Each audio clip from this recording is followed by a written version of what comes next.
வேலூர்ல நம்ம தளபதி கொடுத்த வாக்குறுதிகள் என்னன்றத நீங்க கண்டிப்பா தெரிஞ்சுக்கணும். அந்த 15 வாக்குறுதிகள் என்னன்றத ஷார்ட் அண்ட் ஸ்வீட்டா பார்க்கலாம். ஃபர்ஸ்ட் ஆஃப் ஆல், பெண்கள் பாதுகாப்பு, குழந்தைகள் பாதுகாப்பு தாவேக ஆட்சியில நம்பர் 1 இருக்கும். இரண்டாவதா, சட்ட ஒழுங்கு ரொம்ப ரொம்ப ஸ்ட்ரிக்ட்டா இருக்கும். குற்றவாளிகளுக்கு தகுந்த தண்டனைகள் வழங்கப்படும். மூணாவதா, அரசு பள்ளிக்கூடங்களும் கல்லூரிகளும் முதல் தரமா இருக்கும். நாலாவதா, இந்த டிஎன்பிசி யூபிஎஸ்சி எக்ஸாம்ல எழுதுறாங்கல, இவங்கலாம் தனியா கோச்சிங் சென்டர் போகணும்ன்ற அவசியமே இருக்காது. ஏன்னா ஸ்கூல் படிக்கிறப்ப காலேஜ் படிக்கிறப்ப அதுக்கேத்த சிலபஸ் உங்களுக்கு அமைக்கப்படும். ஐந்தாவதா, உயர்நிலை பள்ளி பாடத்திட்டங்களில் அடிப்படை அரசியல் சாசன சட்டம் சேர்க்கப்படும். அதாவது இந்திய அரசியலமைப்பு சட்டம் எப்படி வேலை செய்கிறது, குடிமகனின் உரிமைகள் என்ன, கடமைகள் என்ன, மத்திய அரசு மாநில அரசு அதிகாரங்கள் என்ன, நீதிமன்றங்களின் பங்கு என்ன, தேர்தல் நடக்கும் முறை எப்படி அப்படின்னு இதை அடிப்படை அறிவாக கற்பிக்கணும் அப்படின்றதுதான் தளபதியோட கருத்து. ஆறாவதா, மாநில மற்றும் ஒன்றிய அரசு அலுவலகங்கள் வங்கிகளின் செயல்பாடுகள் மற்றும் அவற்றை அணுகுமுறை குறித்து மாணவர்களுக்கு தெளிவான புரிதலை ஏற்படுத்தும் வகையில் தேர்வுகள் அற்ற செயல்முறை பாடமாக கற்பிக்கப்படும். அதாவது நார்மலா உங்களுக்கு எல்லா கிளாஸும் நடக்கிறப்ப இந்த கிளாஸும் நடக்கும், ஆனா இதுக்கு தேர்வு கிடையாது.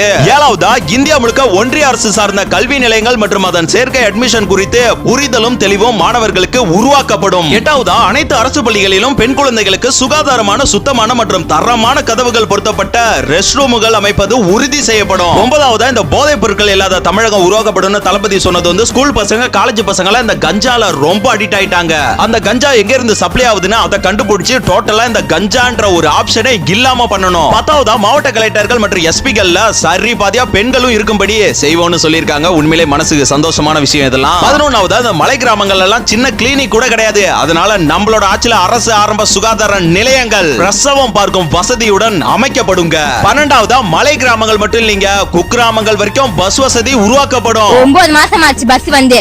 நாங்க டெய்லி நடந்துதான் போறோம். நாங்க டெய்லி வண்டி கிடைக்காட்டி அன்னைக்கு நடந்தே போனோம். 13வதா, ஆட்டோ, டாக்ஸி மற்றும் லாரி டிரைவர்களுக்கு என அவர்களின் நலனுக்காக மற்றும் குடும்ப நலனுக்காகவும் தனியாக நலவாரியம் அமைக்கப்படுங்க. 14வதா, தென் தமிழகம் உட்பட தமிழகத்துல தேவையான பகுதிகளில் தொழிற்சாலைகள் அமைக்கவும் தொழில் வளம் பெருக்கவும் தனி கவனம் செலுத்தப்படும். 15வதாக, விவசாயிகள், மீனவர்கள் மற்றும் நெசவாளர்களின் கருத்துக்களை அறிந்து அவர்களுக்கான திட்டங்கள் காலத்திற்கேற்ப உருவாக்கப்படுங்க.